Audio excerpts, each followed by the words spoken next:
सेवा अपनी कुटिया पर रखी अपने ठाकुर के सानिध्य में। तो कल उत्सव के कारण कुछ व्यस्तताएं रही, तो हरि चर्चा का समय नहीं मिल पाया। उत्सव में तो खूब आनंद आया, ऐसे संत पधारे जिनकी कल्पना भी नहीं की जा सकती, इतने अद्भुत तपस्वी स्वरूप, खूब कृपा हुई। कल का उत्सव आप सबने भी दर्शन किए होंगे पूज्य संत के।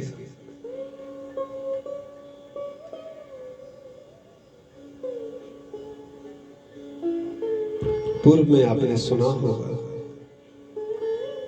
और या तो सुनते आ रहे हैं।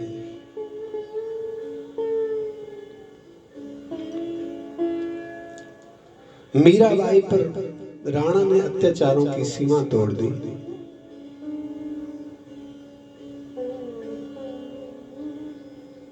दासियां आग्रह करती हैं,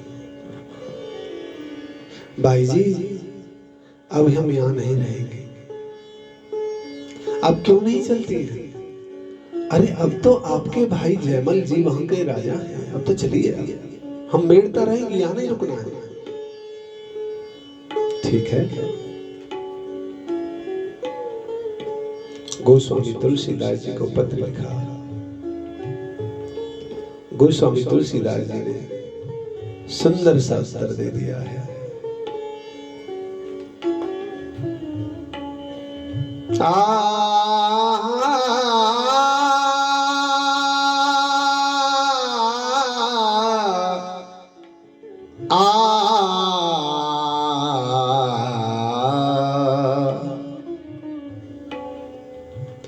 नाते नेह राम के मनियत सुहृद सुसेव्य जहां लो। अंजन कहा आंख जई फूटे, बहुतक कहा लो। गोस्वामी तुलसीदास जी कहते हैं, तजिए ताय कोटि बैरी सम, यद्यपि प्रिय यद्यपि परम स्नेही। कितना भी प्रेमी हो, कितना भी प्रियतम हो, कितना भी लाड़ दिखाने वाला हो, कितना भी नकली प्यार करने वाला हो, उन सबों को छोड़ा जा सकता है, त्यागा जा सकता है।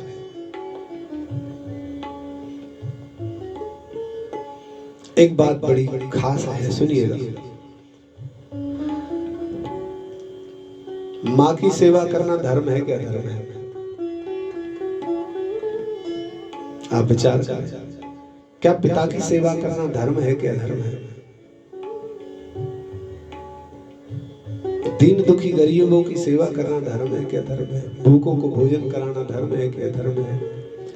तीर्थ करना धर्म है कि अधर्म है? यज्ञ करना, ये सब धर्म है।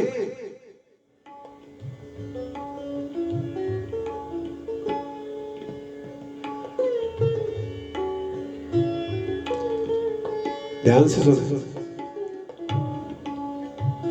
सब मम प्रिय सब मम पूजाए,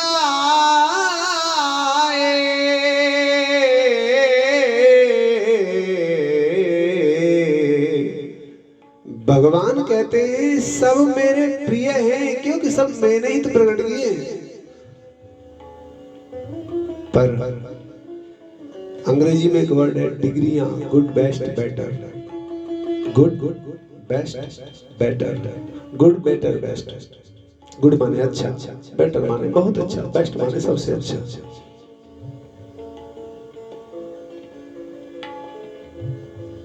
प्रिय, परम प्रिय और सबसे प्रिय। सब मनुष्य मुझे प्रिय है, पर अति से प्रिय यहाँ के वासी धामवासी ठाकुर को बड़े प्रिय लगते हैं, नाम जापक ठाकुर को अति प्रिय लगते हैं। डिग्रियां होती हैं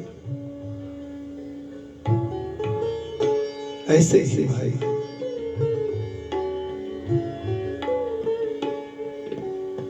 सब भगवान के हैं।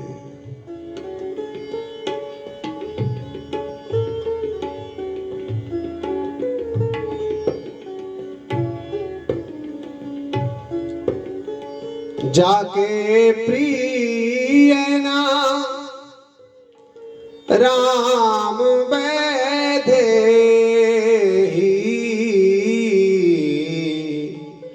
तजिए ताय कोटि बैरी सम यद्यपि परम स्नेही। आपके प्रिय हैं, आपके प्रिय है, बहुत प्रिय भी है, अधिक प्रिय भी है, कुछ सबसे प्रिय है। मनुष्य इतना चालाक है, सबसे प्रियों में भी कुछ प्रिय खोज लेते हैं, सबसे प्रिय से भी सबसे प्रिय। भगवान कहते हैं सारे धर्म मुझे पाने के लिए है। माँ की सेवा करो। विठलनाथ जी का कैसे प्रादुर्भाव हुआ आप सब जानते हैं लीला? नहीं जानते तो 108 भक्तों की जब श्रृंखला हम गाएंगे तो उसमें आप सुनिएगा। माता पिता की सेवा कर रहे थे, आ गए भगवान दर्शन देने के लिए। अरे भक्त दर्शन कर लो, नहीं करना है, माता पिता की सेवा कर रहा हूं। बड़े प्रसन्न हुए ठाकुर। अरे भाई मैं आ गया हूं, कम से कम आसन तो दे दे, कुछ बैठने के लिए तो दे। तो अपने नीचे जो ईंट पड़ी थी उसी को खिसका दिया, कहते बैठ।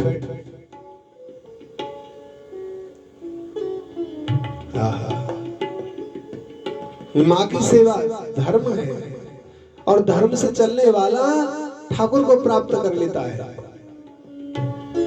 माता की सेवा करने वाला, पिता की सेवा करने वाला धर्म को प्राप्त होता है, धर्म को प्राप्त होने वाला ठाकुर को प्राप्त होता है। गौ सेवा करने वाला धर्म को प्राप्त होता है, धर्म को प्राप्त होने वाला ठाकुर को प्राप्त होता है। यज्ञ करना धर्म है,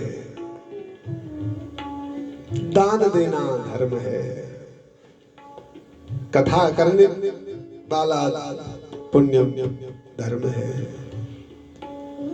तो दान जप तप तीर्थ यज्ञ, माता पिता की सेवा, गुरुओं की सेवा, सब सेवा धर्म है।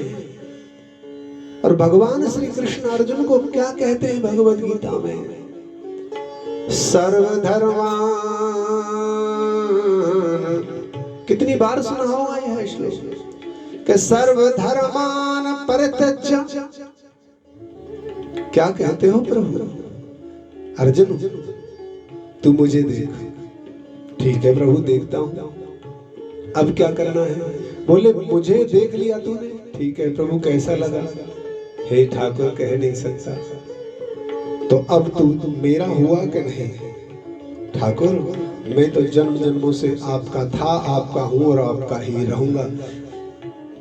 तो फिर ठाकुर कहते हैं जब तूने सब कुछ मुझे दे दिया और मेरा हो गया तो तू बाकी के धर्म सबको त्याग दे। अर्जुन के सामने कौन से धर्म थे? ये गुरु है, इसे कैसे मारा जाए, ये भाई है, इसे कैसा मारा जाए, ये ताऊ है, इसको कैसे युद्ध चलाया जाए। भगवान कहते हैं सर्वधर्मान परित्यज्य। जब परम धर्म भगवान श्री कृष्ण को पकड़ लिया जाए, परम धर्म ठाकुर श्याम सुंदर को ग्रहण कर लिया जाए, तो बाकी सब धर्मों को त्यागना नहीं चाहिए। धर्मो रक्षति रक्षतः, हमारे जीवन के प्रत्येक पल की रक्षा धर्म करता है, बसते धर्म की रक्षा हम करें। धर्मो रक्षति रक्षतः।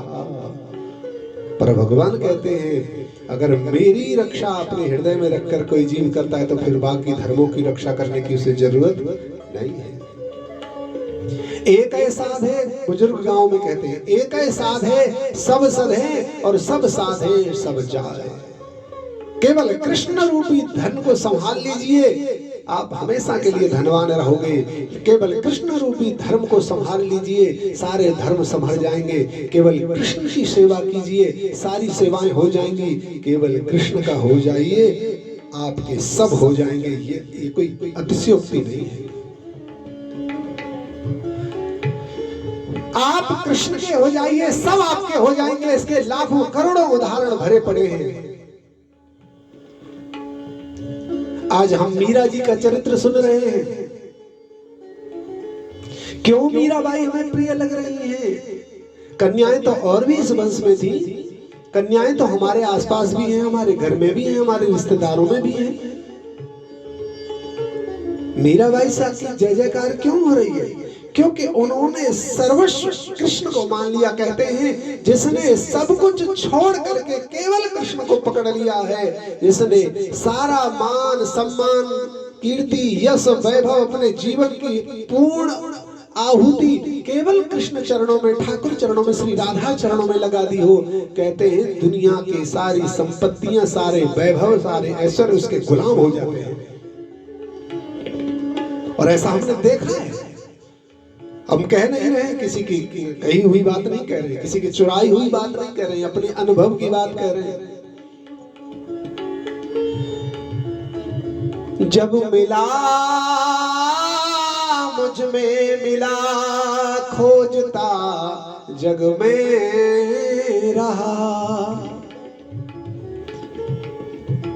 अब तक मैं दुनिया में खोजता रहा, इससे सुख मिल जाएगा, इससे सुख मिल जाएगा, इससे सुख मिलेगा, यहां से प्रेम मिल जाएगा, यहां से थोड़ा धन मिल जाएगा, इस जगह से थोड़ी सी कीर्ति मिल जाएगी, वहां पर मान सम्मान मिल जाएगा, थोड़ा वहां पर राग मिलेगा, वहां अनुराग मिलेगा, वहां प्रीति मिलेगी, वहां सम्मान मिल जाएगा, वहां धन, वहां सुख, वहां भोजन, वहां से वस्त्र मिलेगा, सब जगह से मिलेगा। वहां से वो मिलेगा जो नष्ट होगा, और कृष्ण चरणों से वो मिलेगा वह कभी नष्ट नहीं होगा। क्या छोटी छोटी कीर्ति के पीछे भाग रहे हो? कीर्तियों का जो प्रकाश पुंज है वो कृष्ण चरणों में है। आज मीराबाई को क्यों महापुरुष, बड़े बड़े सिद्ध योगी जन भी जब मीराबाई का स्मरण होता है नतमस्तक हो जाते हैं, सैकड़ों साल की, सैकड़ों वर्षों की तपस्या को लेकर के दंडवत हो जाते हैं। क्यों? क्योंकि मीरा ने अपना सर्वस्व ठाकुर को समर्पण कर दिया। जिसने अपना जीवन सर्वस्व श्यामा श्याम को समर्पण कर दिया हो, संसार की सारी संपदा, संसार के सारे सुख, सारे वैभव, सारी यश, सारी कीर्तियां ठाकुर के भक्त के श्री चरणों में अपने आप पधार जाती है। आग्रह पूर्वक मुझे सेवा में स्वीकार करो। एक बार करके तो देखो। सामने वाले पहलवान से लड़ोगे नहीं तो पता कैसे चलेगा उसमें कितनी ताकत है। हम घर में कोई वस्तु बनाते हैं, माताओं की आदत देखी है, घर में चाय बनाती है रिश्तेदार के लिए तो स्वाद थोड़ा जीभ पर रखकर देखती है, कहीं मीठा कम है कि ज्यादा है, देख तो लूं। बोलो सच के झूठ? घर में चाय बनाकर देखते हो, उसे हम लोग जांचते हैं, उसे परखते हैं, कहीं फीकी तो नहीं, कोई क्या कहेगा फीकी तो नहीं। अरे जब सबसे छोटी वस्तु, सबसे छोटी चीज घर की, जब चाय को परख रहे हैं तो उस चाह को भी परखिए। चाय को परख लिया, चाह को परखा तो चाह को कौन परखेगा? एक बार चाह को भी परख कर देखिए और देखिए इस चाह का कौन ग्राहक है। कृष्ण की सिवा उस चाह का कोई ग्राहक नहीं। और इसलिए एक बार कृष्ण के आप हो जाओगे तो सब आपके हो जाएंगे। अच्छा, एक अनुभव की बात, बहुत प्यारी अनुभव की बात जो आपके और हमारे जीवन में घटित होती है।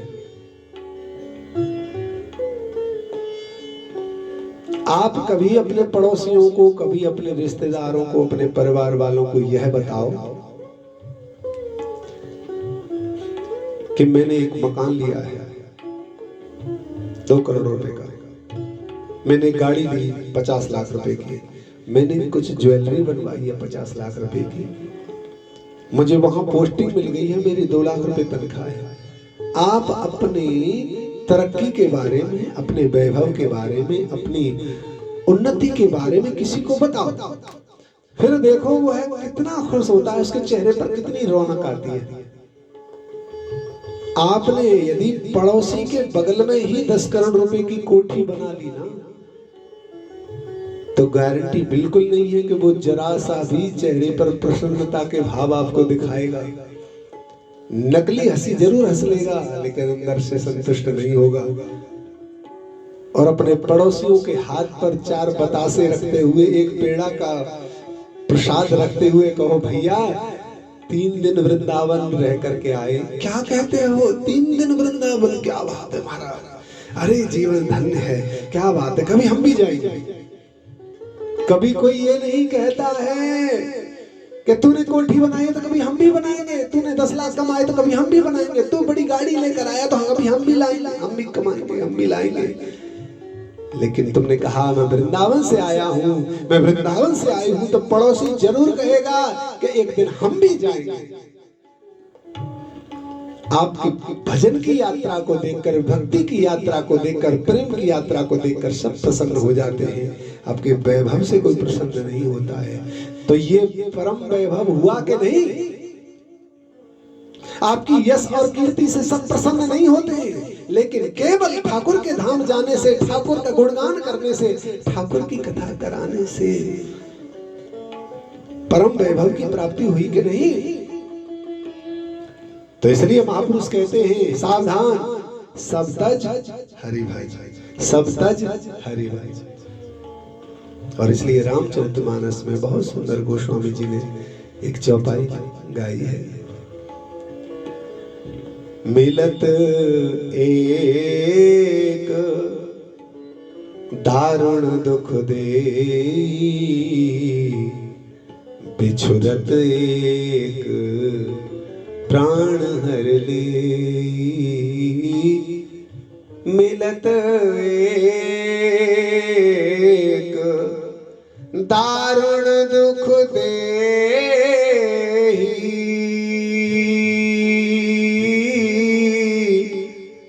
बिछुरत एक प्राण हर ले।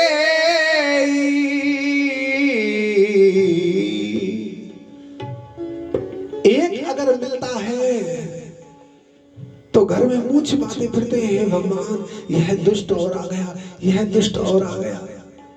जबकि आते ही, किसी के आते ही हृदय में हर्ष होता है। अतिथि भगवान होता है, अतिथि देवो भव हमारे भारत की परंपरा है। लेकिन कोई कोई ऐसा होता है जिसके आते ही बड़ा दुख होता है, और कोई कोई ऐसा होता है जिसके जाने पर ना चाहते हुए भी पत्थर की आंखें बरस पड़ती है। किसी से दूर जाने पर इतना रोना आता है, किसी के पास आने पर रोना आता है। मीरा ने दासियों से कहा चलो चलते हैं।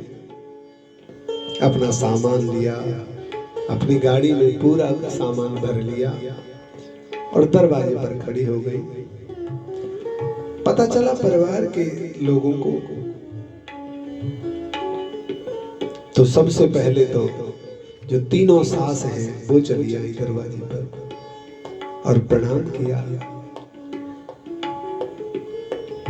यह हठीली मीरा आपको प्रणाम करती है, ये गिरधर की मीरा आपको प्रणाम करती है। सर्वप्रथम तीनों सासों को प्रणाम किया। सासें कहती हैं, बहू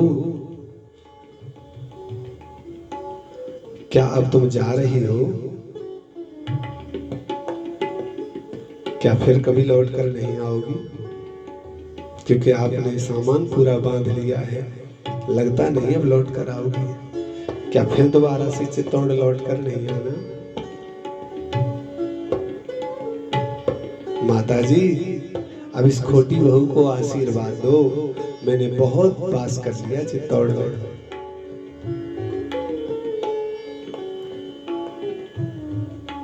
उदा आई सामने से।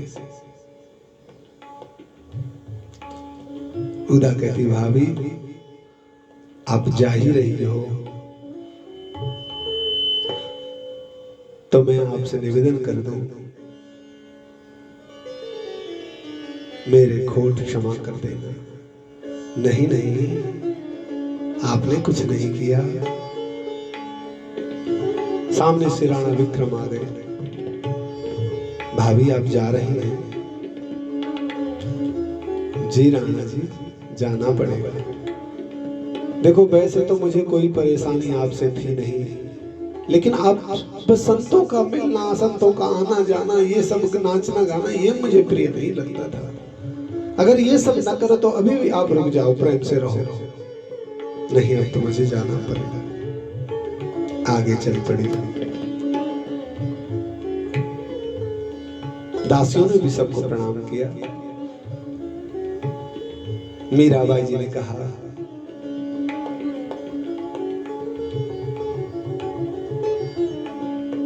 देवियों अपनी दासियों से एक क्षण रुको जरा।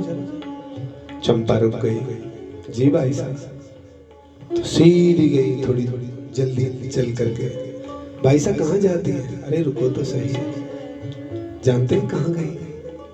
चलने से पहले जिस कक्ष में भोज रहते थे, तो महल में एक भोज का कक्ष था। उस भोज में, उस कक्ष में कुंवर भोजराज जो शरीर के पति थे, उनकी बड़ी सी एक चित्रपट लगी थी, फोटो लगी।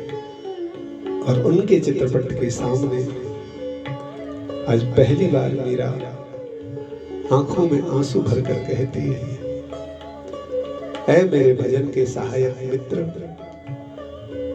ऐ मेरी जीवन की यात्रा में पग पग पर मेरी सहायता करने वाले मेरे परम हितैषी मेरे सखा,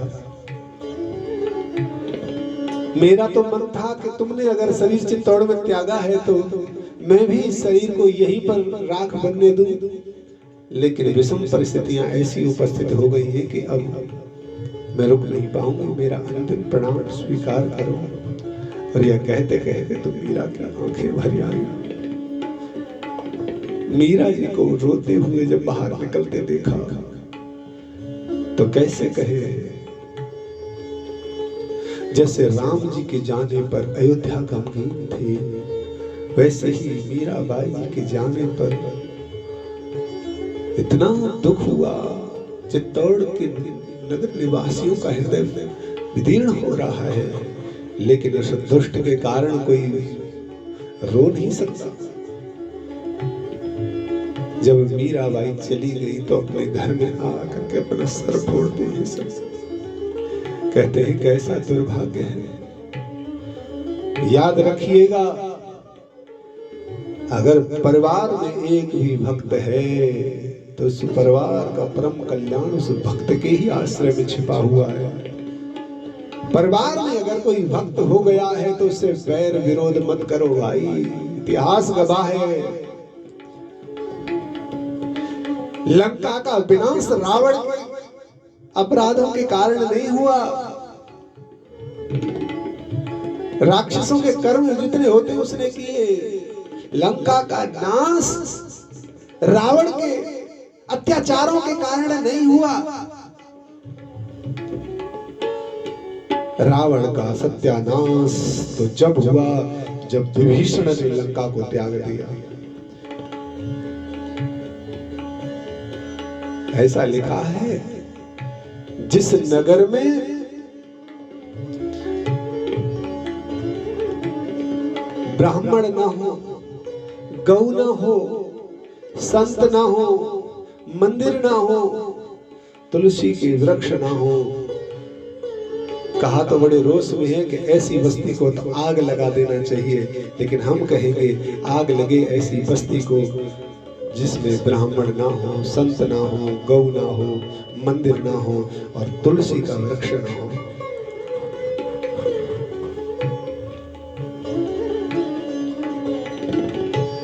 लंका का विनाश कैसे हुआ? विभीषण के जाने पर और पांडवों और कौरवों का विनाश कैसे हुआ? विदुर जी के जाने पर। विदुर को भी अपमानित करके निकाला दुर्योधन ने, और विभीषण को भी अपमानित करके निकाला रावण ने। परिणाम सामने था, आगे आप सुनेंगे इस चित्तौड़ का परिणाम, भयंकर दुर्दशा। और चित्तौड़ का मीरा जी ने तो द्वापर को ही दिखा दिया कलयुग में। मीरा जब चल पड़ी तो सब रोते रह गए, हे भगवान, हे विधाता, अब क्या होगा? बिछुड़त एक प्राण हर गई। मीराबाई अपने मेड़ता में पहुंची और जब पता चला श्री जयमल जी को, तो स्वयं स्वागत के लिए आए, खूब पुष्पों से स्वागत किया है, बड़ा सम्मान किया है, गिरधर गोपाल का मान किया है। ओह, सबके हृदय में इतना आह्लाद है, बाईस आ गई, हमारी बाई जी आ गई, हमारी बाईस आ गई। सबने इतना आनंद मनाया, महाराज क्या कहने। और उसी समय पर महाराज क्या कहते हैं,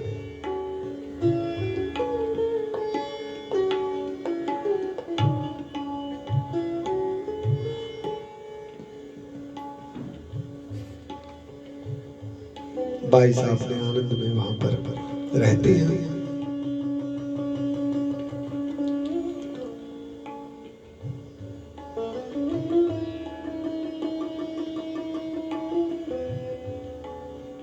एक बात जरूर कहेंगे भाई,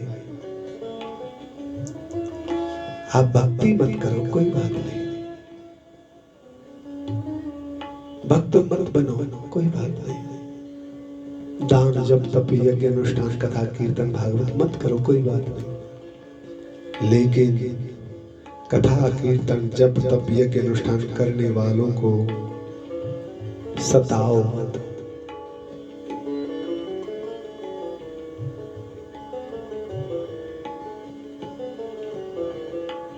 भक्तों को न सताइए,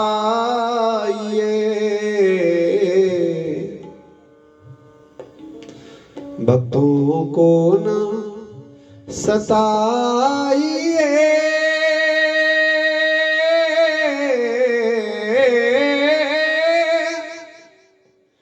भगत पड़ेंगे रोए,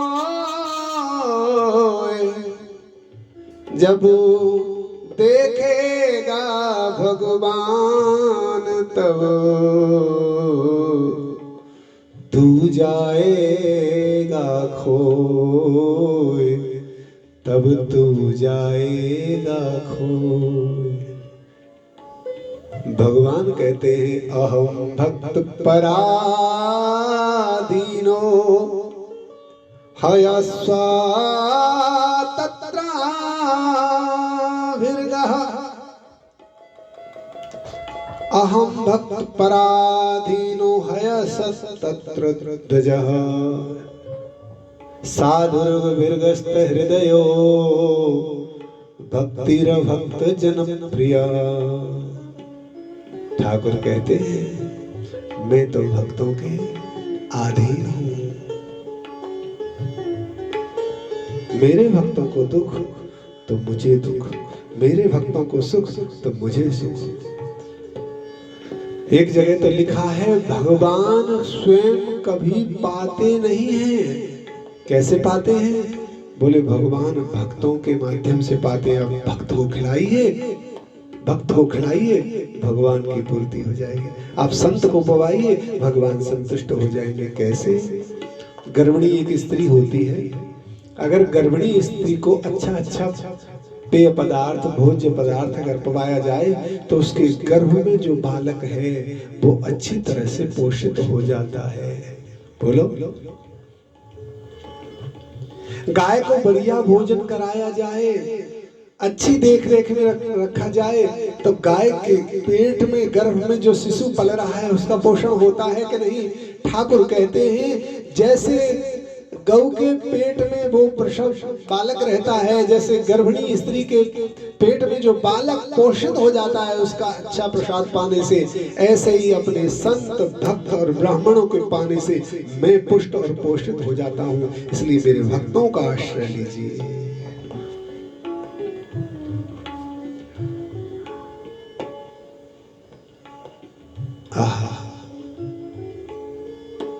इधर क्या होता है, मुगलों में एक, वैसे तो सभी मुगल क्रूर हुए हैं, बड़े क्रूर हुए हैं, पर चित्तौड़ का क्या हुआ? इधर चित्तौड़ का क्या हुआ? मुगलों में एक शासक था और बड़ा ही क्रूर, जिसका नाम था बहादुर शाह, जिसे कहीं बहादुर शाह गुजराती भी कहते हैं। जैसे ही उसने पाया, ध्यान से सुन, चाहे बेशक से साक्षात ब्रह्म भगवान राम ही अवतार रूप में आए, लेकिन जब तक लंका में विभीषण था तब तक राम जी ने कोई आक्रमण नहीं किया, तब तक केवल और केवल समझाने के लिए, तब तक केवल और केवल भगवान श्री राम कहते जामवंत से, जामवंत जी मेरा इस रावण पर बड़ा प्रेम उमड़ आता है। जामवंत जी कहते हैं ठाकुर रावण के कर्मों के कारण नहीं, इसमें लंका में जो विराजमान आपका भक्त विभीषण है उसके कारण दया आ रही है। और जैसे ही बाहर निकला ठाकुर ने कहा चलो चढ़ाई करो। दुष्टों को पता चल गया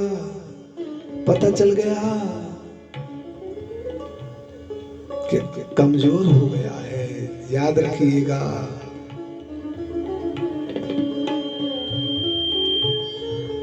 धर्म करने से भूमि उपजाऊ होती है, धर्म करने से राजा में सामर्थ्य आती है।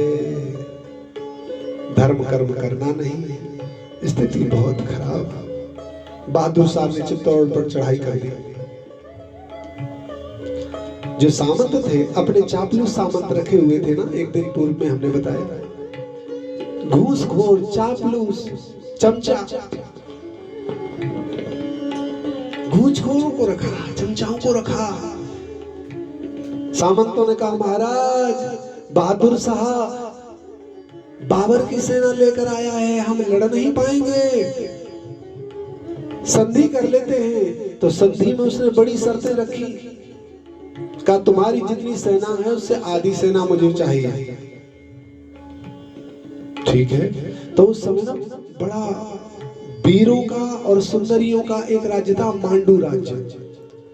तो उस दुष्ट बहादुर शाह ने कहा मुझे मांडू राज भी चाहिए संधि में, जान बचे तो क्या।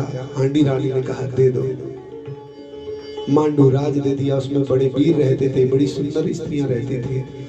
मांडू राज दे दिया, 10,000 घोड़े दे दिए, 1,000 हाथी दे दिए, 1,000 हाथी, 10,000 घोड़े, हजारों की तादाद में सैनिक दे दिए, हजारों की तादाद में दास और दासियां दे दी, और 50,000 सोने के सिक्के दिए। क्या बचा? आधा सा राज्य तो लुट गया। इसने सोचा कि अब शांति रहेगी, अब चैन रहेगा। तो राणा विक्रम चैन से रह नहीं पाया। बहादुर शाह ने कहा आधा कमजोर हो ही गया है, अब आधे को लूटने में क्या देर लगेगी। देखो इन यवनों की यह नीति रही है, कमजोर करो पहले, और कमजोर पर जब कमजोर हो जाए फिर आक्रमण करो दोबारा से। राणा आधी सेना आधा धंधे करके पहले से कमजोर हो गया था, कमजोर पर संधि के बाद भी फिर आक्रमण कर दिया दुष्ट ने। राणा तो भाग गया जान बचा करके, लेकिन बहादुर शाह का कब्जा हो गया, लड़ नहीं पाया।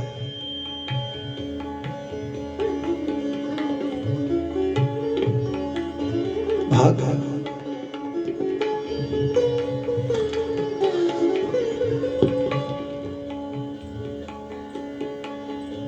बहादुर शाह जब लड़ने आ रहा था तो हांडी रानी थी ना राणा विक्रम की मां, इसने एक चतुराई भरा काम किया। हुमायूं को अपने सैनिकों के द्वारा सेवादारों के द्वारा राखी भिजवाई। राखी को पढ़ करके बाबर कहता है ये क्या है? हुमायूं बाबर का बेटा, ये क्या है? तब किसी ने बताया महाराज ये हिंदू परंपराओं में एक त्योहार होता है जो बहन अपने भाई के लिए ये राखी भेजती है, उसे रक्षा के लिए प्रार्थना करती है। आपको भाई माना है, आपसे रक्षा चाहती है। इतना कहा तो भावुक हो उठा और चल पड़ा हुमायूं सहायता करने के लिए। लेकिन बहादुर शाह ने रास्ते में जो रोक लिया, कहा मैं तो जिहाद पर निकला हूं और तुम मुझसे युद्ध करना चाहते हो। जिहाद जब नाम सुना हुमायूं बीच से ही लौट गया। हुमायूं ने सहायता नहीं की रानी की, विक्रम सिंह की सहायता नहीं की। उसने कह दिया बीच में कि मैं तो जिहाद पर निकला हूं। जिहाद का मतलब होता है एक भी दुनिया में हिंदू नहीं रहना चाहिए, केवल मुसलमानों का ही राज रहना चाहिए। इसे कहते हैं जिहाद। जिहाद का मतलब होता है यहाँ के पुरुषों को तो मार दो, स्त्रियों को मत मारो, क्योंकि यहाँ की स्त्रियां वीर पुरुषों को पैदा करती हैं। ये होता है जिहाद का मतलब, केवल हमारा ही वंश रहे, दूसरों को मार डालना।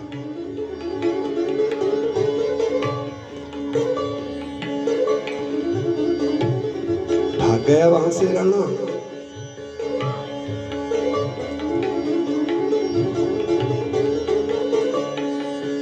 चित्तौड़ की गाथा बड़ी अद्भुत है।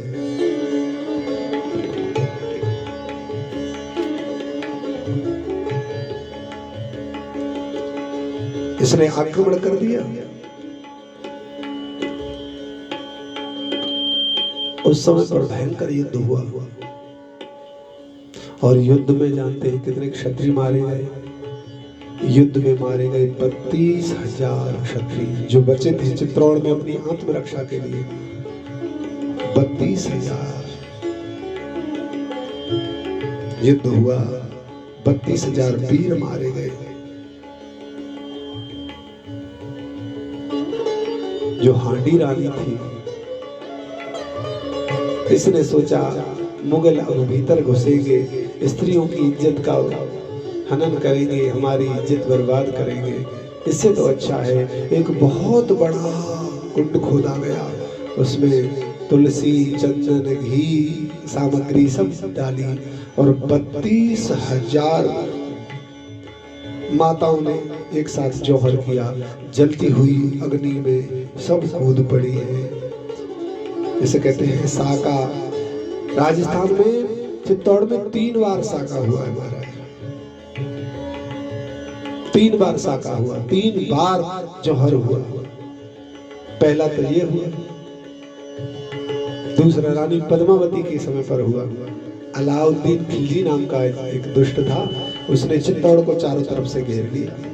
ना बाहर से कोई चित्तौड़ के दुर्ग में कोई जाता, ना दुर्ग से बाहर कोई आता।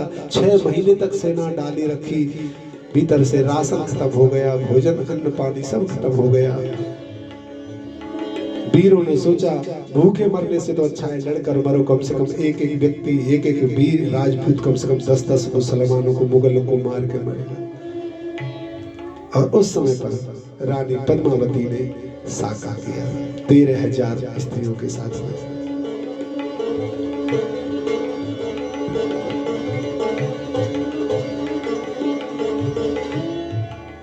बहुत बहुत कठिन है। विक्रम भाग गया। हांडी रानी ऊदा सहित 13,000 देवियों के साथ में जौहर होता है। बहादुर शाह ने चित्तौड़ पर अधिकार कर लिया। राणा विक्रम के एक छोटे भाई थे जिनका नाम था पृथ्वीराज। पृथ्वीराज का एक दासी के साथ में,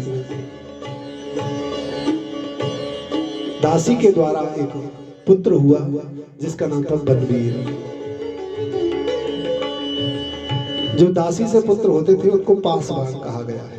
पासवान बनवीर बहादुर शाह से, जैसे बनवीर बड़ा हुआ बहादुर शाह से मिल गया। बहादुर शाह कहता है तू राणा विक्रम को मरवा दे, तू जो कहेगा मैं वही दूंगा तुझे।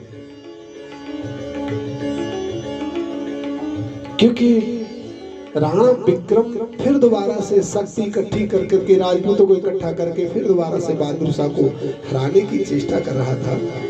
बनवीर बोला मैं हटाऊंगा। और आधी रात्रि को बनवीर ने जब देखा सोता हुआ राणा को, तो सोते हुए राणा को बनवीर ने मार डाला। आंखों में गर्म सिलाएं ठूसती लोहे की सलाखें। राणा विक्रम का एक छोटा भाई था, उसका नाम था उदय सिंह। उदय ये श्री राणा सांगा जी का सबसे छोटा पुत्र था। उदय, जानते हैं उदय कौन थे? महाराणा प्रताप के पिता। राणा मारा गया, छोटा सा उदय रह गया था। उदय जब 5 वर्ष का था तो जानते हैं किसने रक्षा की? इतिहास बहुत बड़ा इतिहास है महाराज। हमने न कभी इतिहास पढ़ा है, न सुना है, न जानने की कोशिश की है।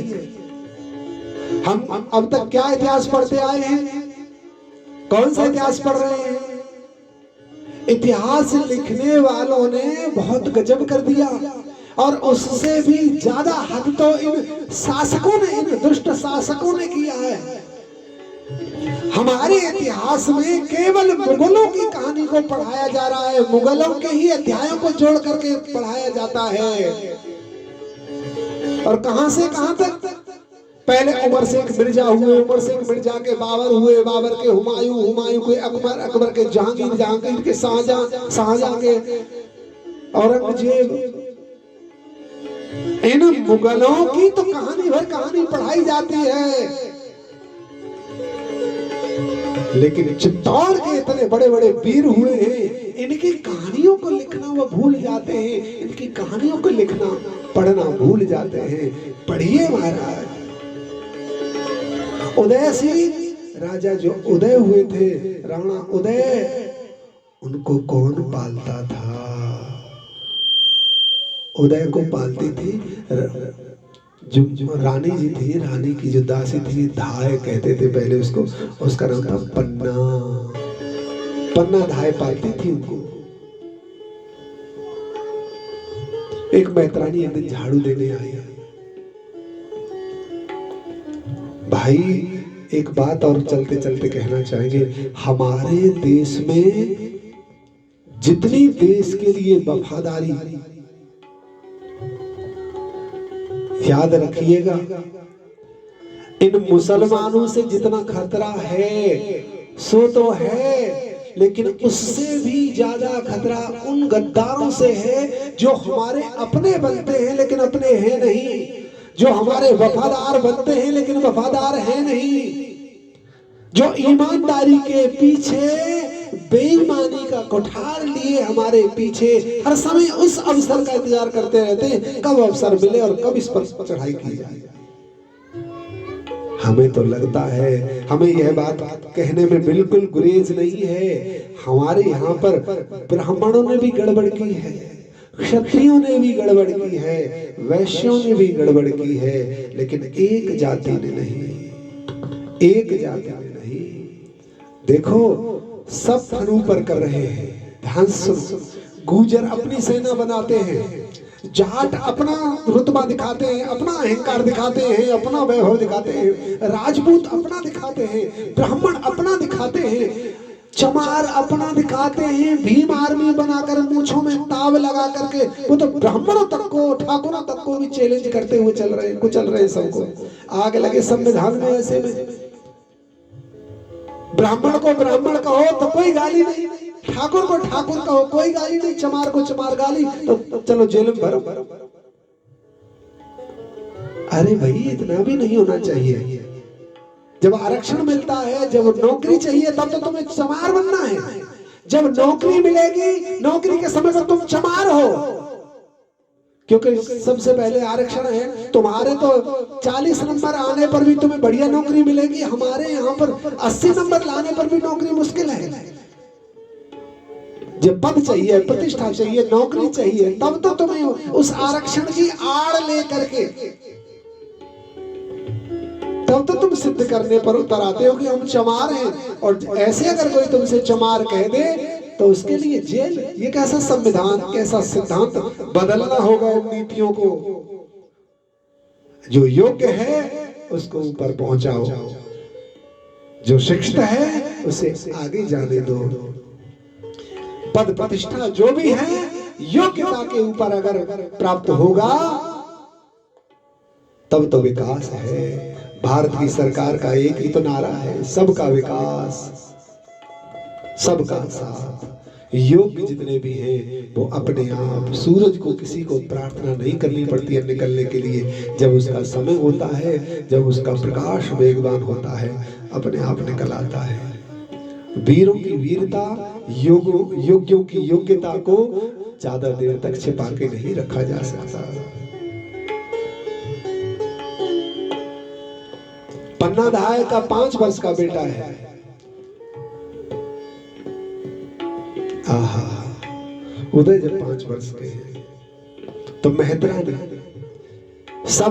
सबने अपने अपने कर्म को, अपनी अपनी स्थिति को छोड़ दिया है। कहीं ना कहीं इस देश के साथ में कुछ ना कुछ गलतियां सब करते आ रहे हैं, लेकिन धन्य है इस हरिजनों का हमारे देश पर बड़ा ऋण है।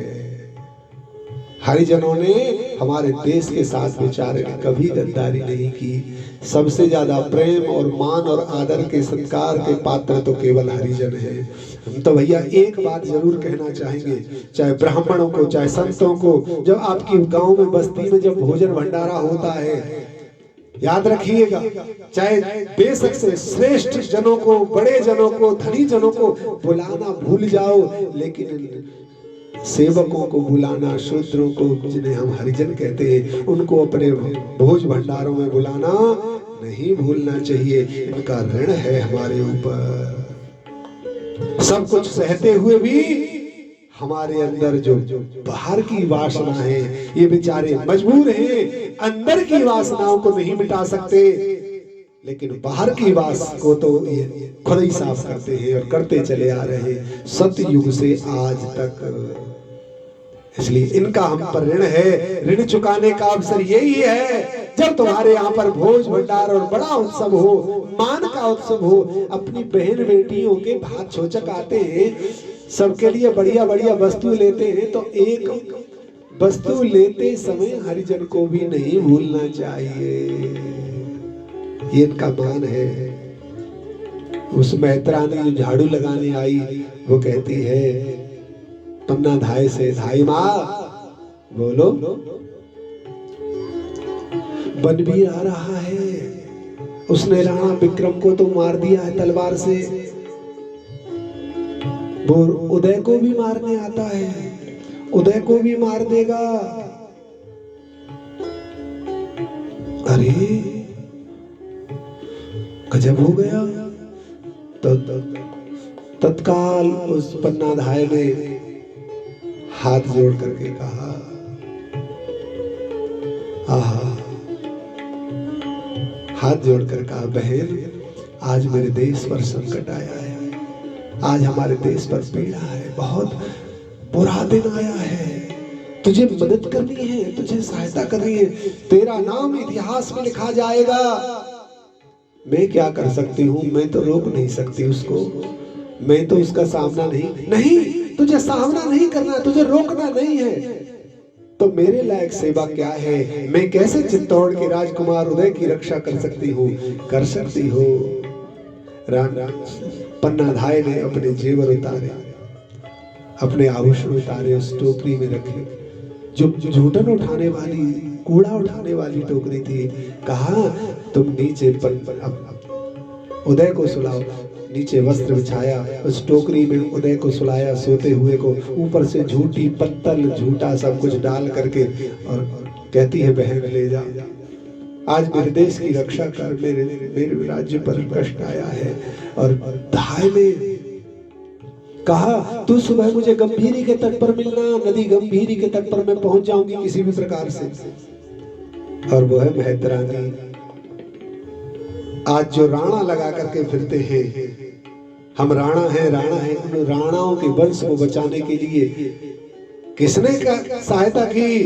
एक हरिजन ने, एक शूद्र जाति ने, ये सम्मान के पात्र हैं, अपने डलिया में रख करके ले गई। उधर से उदय को मारने के लिए बनवीर आ रहा है, और पन्ना धाय के पास आते ही कहा कहाँ है उदय?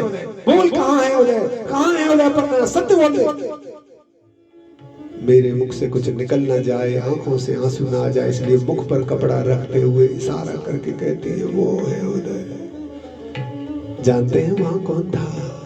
वहां था पन्ना का अपना बेटा चंदन, 5 साल का। जैसे ही बनवीर ने देखा कि इसका पुत्र उदय सोया हुआ है, तलवार निकाली और 2 टुकड़े कर दिए, लेकिन मुख से आह तक नहीं निकाली। मारता हुआ दौड़ता हुआ चला गया। ओहो क्या कहने, कौन माँ है ऐसा कर सकती है? जरा से लोभ और लालच के लिए तो जाने क्या से क्या कर बैठते हैं। राणा उदय की रक्षा के लिए अपने 5 वर्ष का पुत्र मरवा देना। आज इसलिए तो पन्ना धाय को रानियों की बराबरी में पूजा जाता है।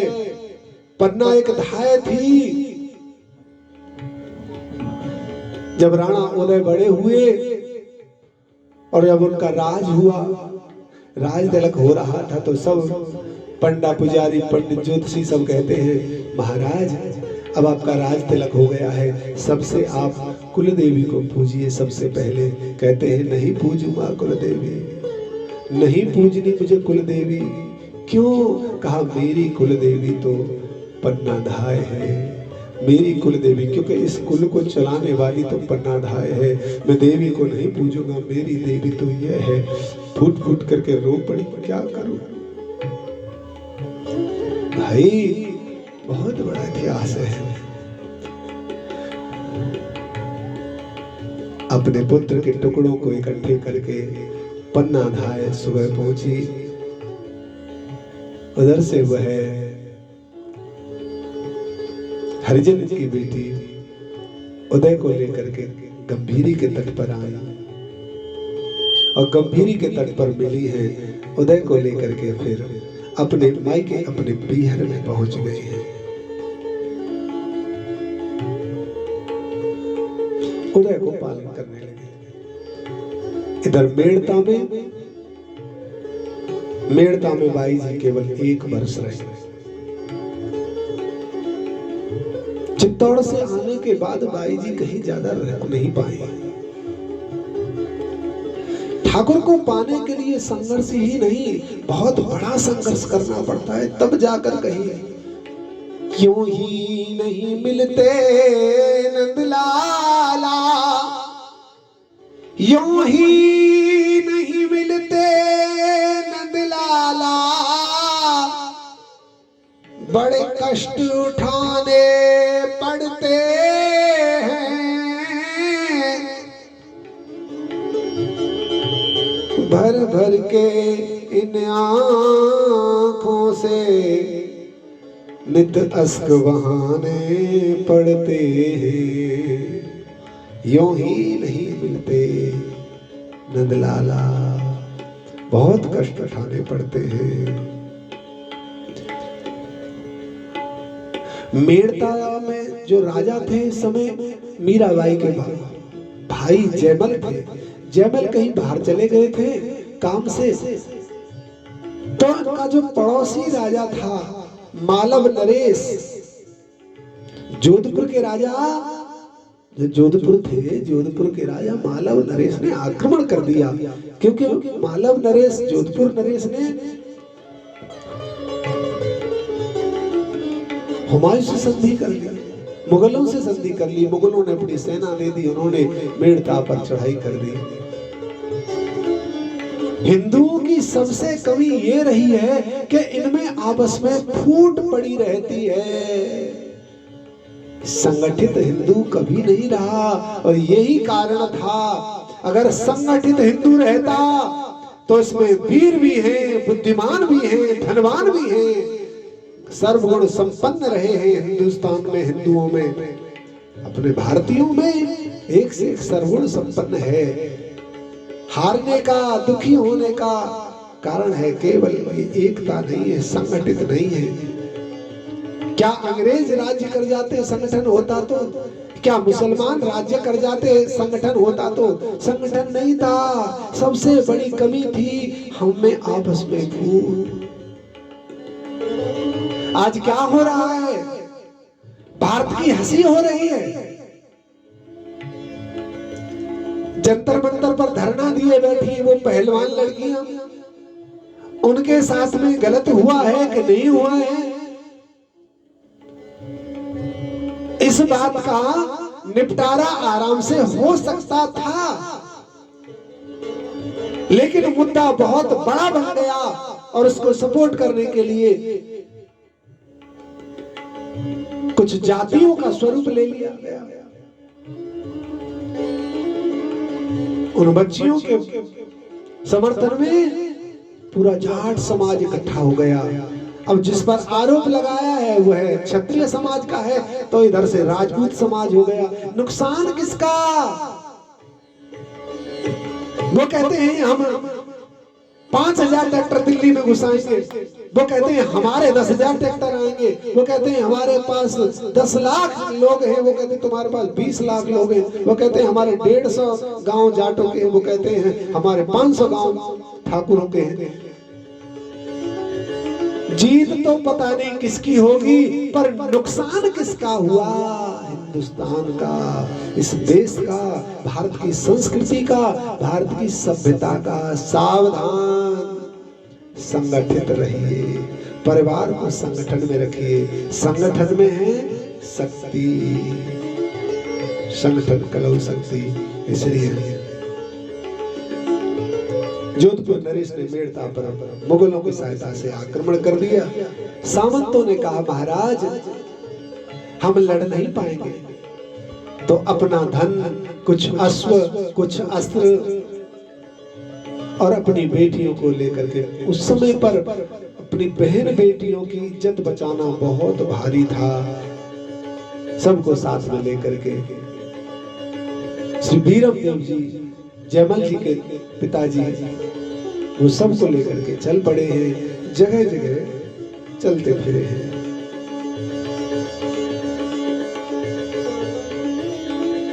मेड़ता से सबसे पहले अजमेर पहुंचे हैं, अजमेर से नरहा पहुंचे हैं, नरहा से पहुंचे हैं पुष्कर। पुष्कर रहे हैं 6 महीने। जहां भी पहुंच जाते हैं मुगलों को पता चल जाता है, रात को फिर चल जाते हैं। सोचो कैसा खाना बदोश जीवन जिया है। गाड़ियों में भर भर करके अपने सामान को इस गांव से उस गांव, उस गांव से उस गांव। आश्चर्य की बात, हम बढ़िया महल में रहते हैं, बढ़िया घर में रहते हैं, बढ़िया कोठी में रहते हैं, बढ़िया फ्लैट में रहते हैं, बढ़िया बंगले में रहते हैं, हमसे तब भी भक्ति नहीं हो पाती है, तब भी हम रोते हैं। समय नहीं है, व्यवस्था नहीं है, क्या करें, परिस्थिति नहीं है। और शुक्र मनाओ इस जीवन के उदाहरण के लिए मीराबाई ने गांव गांव चलते चलते खाना बदोश जैसी जिंदगी जीते जीते हमारे लिए एक उदाहरण प्रस्तुत कर दिया कि भक्ति ऐसे भी की जा सकती है। मेरे तो गिरधर गोपाल दूसरो न कोई, जाके सिर मोर मुकुट तेरो पति सोई। पुष्कर में 6 महीने रहे। पता चल गया मुगलों ने वहां भी सेना भेज दी, गुप्तचरों को भेज दिया। मीराबाई के ताऊजी कहते हैं बेटी अब यहाँ से भी जाना होगा। कहाँ जाएंगे बेटी, कहीं तो जाना होगा। मुगल रात भर खोजते हैं, पता चल गया तो गजब हो जाएगा, इसलिए यहाँ से जाना पड़ेगा। ओहो, कल चलने की तैयारी है। रात्रि को गिरधर गोपाल का स्वप्न में दर्शन हुआ। स्वप्न में क्या दर्शन हो रहा है? गिरधर रूसे हुए हैं, नाराज हैं, मुंह फुलाए बैठे हैं, मीरा से बात नहीं करते। मीरा ने चरण पकड़े गिरधर के। गिरधर अब तुम भी मीरा से नाराज रहोगे, अब तुम भी मीरा को आंख दिखाओगे। कारण तो बताओ क्या बात हुआ? मीरा मैं तुमसे बड़ा दुखी हूं। ओहो, मीरा कहती है मेरे गिरधर गोपाल मुझसे दुखी है, क्या अपराध हुआ? मीरा ने प्रार्थना की तो भगवान कहते मीरा तुमको चित्तौड़ से मेड़ता याद आया, मेड़ता से अजमेर याद आया, अजमेर से नराणा चलना याद आया, नराणा से तुम पुष्कर चलना याद आया। यहाँ से कहीं और का विचार कर रहे हो, तुम्हारे मन में तुम्हारा प्यारा घर वृंदावन याद नहीं आता, इसलिए मैं दुखी हूँ। तुम सबको याद कर रही हो, वृंदावन को याद नहीं कर रही हो। ओहो, भूल हो गई मेरे प्रभु, भूल हो गई मुझसे, क्षमा कर दो मेरे प्रभु। और जैसे ही प्रातः हुआ तो मीरा प्रेम जी से हाथ जोड़ करके मीराबाई कहती है, ताऊ जी अब मैं आपके साथ नहीं जाऊंगी। तो फिर बेटी कहाँ जाओगी? मैं अब वृंदावन जाऊंगी। क्या वृंदावन जाओगी? अकेले ही वृंदावन कैसे जाओगी? नहीं, अब आपको मेरे साथ नहीं चलना है, अब मैं अकेली जाऊंगी। मुझे आज्ञा करें और मैं आपको अंतिम प्रणाम करती हूँ। मीराबाई ने अपने ताऊ जी को, अपने कुल खानदान परिवार और मेड़ता नगरी को अंतिम प्रणाम। सोचो कैसी विषम परिस्थिति रही होगी। अपना कुल खानदान, चाचा ताऊ बहन भतीजे भाई सब परिवार है, और जाने कहाँ जाना है, कैसे जाना है, किसके पास जाना है, कोई अता पता नहीं। हमको तो पता होता है वृंदावन में हम रुक जाएंगे, ठहर जाएंगे, खाने का है, रहने का है। उस समय क्या था? केवल वन ही वन। उस काल में सोचो 550 साल पहले क्या था। और उस समय मीरा अपनों को प्रणाम करके, मुझे अंतिम प्रणाम स्वीकार करो, मुझे विदाई दो। और मीरा वृंदावन का ध्यान करते हुए अकेले अपने चाचा ताऊ परिवार को छोड़ करके चल पड़ी है। हो चलो मन वृंदावन की ओर, चलो मन वृंदावन की ओर, जहां मिलेंगे कुंज गलिन में, जहां मिलेंगे कुंज गलिन में, नटवर नंद किशोर, चलो मन वृंदावन की ओर, चलो मन वृंदावन की ओर। गोवर्धन पर्वत के ऊपर, गोवर्धन पर्वत के ऊपर, घटा घिरी घनघोर, वृंदावन की ओर, चलो मन वृंदावन की ओर, चलो मन वृंदावन की ओर। बरसाने के श्री महलन में, बरसाने महलन के ऊपर, बरसाने की मोर कुटी पर नाच रहे हैं मोर, वृंदावन की ओर, चलो मन वृंदावन की ओर।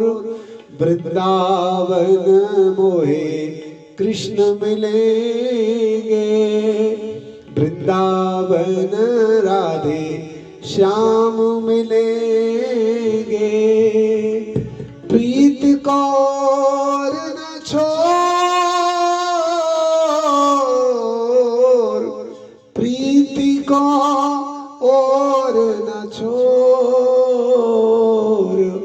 वृंदावन की ओर, चलो मन वृंदावन की ओर, चलो मन वृंदावन की ओर। आहा, ये कहते कहते तो मीराबाई साहब वृंदावन के लिए प्रस्थान करती हैं। कल वृंदावन की चर्चा करेंगे। वृंदावन की चर्चा में हम श्री जी के निवृत्त निकुंज विलास का पूर्ण रूप से श्रवण करेंगे हम। और आठों सखियां श्री रंग देवी, सुदेवी, ललिता, विशाखा, चंपकलता, चित्रा, तुंग विद्या, इंदुलेखा, इन आठों सखी की आठों कुंजों का और निवृत्त निकुंज का संपूर्ण विलास और प्रिया प्रीतम की संपूर्ण निवृत्त निकुंज की चर्चा हम विस्तार से सुनेंगे। कल से वृंदावन विलास का प्रख्यान शुरू हो जाएगा। प्रेम से बोलिए वृंदावन बिहारी लाल की जय। राधे राधे गोविंद गोविंद राधे, राधे राधे गोविंद गोविंद राधे, गोविंद राधे गोपाल राधे, गोविंद राधे गोपाल राधे, गोविंद राधे गोपाल राधे, राधे राधे गोविंद गोविंद राधे।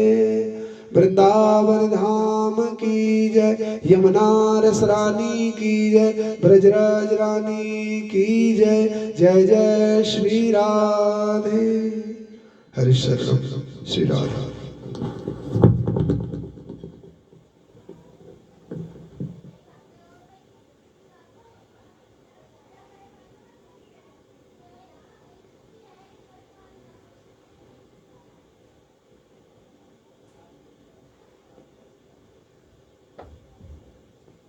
जय जय श्री राधे, जय जय श्री राधे।